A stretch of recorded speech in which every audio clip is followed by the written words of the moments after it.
Chez nous, on appelle ça sortir en vampire.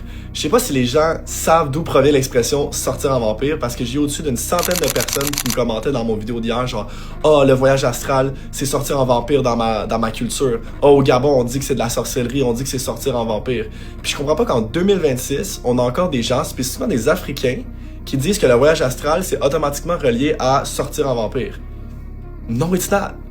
No, it's not. Pas un seul de vos ancêtres ont exprimé le fait que de sortir de son corps, c'est de sortir en vampire. Pour vous donner un petit contexte ici, là, la majorité des traditions africaines, que ce soit les Yoruba, que ce soit les Akans, que ce soit les Bantous, croyaient toutes que l'âme avait la capacité d'avoir un double spirituel pour connecter avec le monde invisible. Que ça soit durant les rêves, durant des prières, durant des cérémonies, durant des transes, peu importe. Mais quand les missionnaires européens puis les colons sont arrivés au 15e siècle, ils ont commencé à observer leurs croyances puis leurs pratiques, puis ils ont commencé à interpréter avec leur propre imagination chrétienne puis médiévale, pas ce qui est écrit dans la Bible.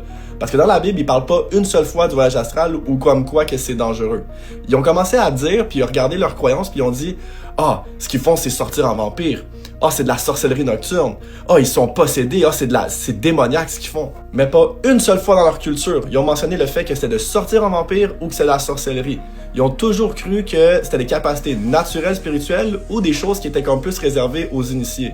Et ça, c'est exactement le fruit de ce que les oppresseurs font à vos cultures. Ils changent les terminologies, ils mettent leur propre idéologie pour que par la suite, plus tard dans l'histoire, vous pensez que vos propres pratiques sont démoniaques.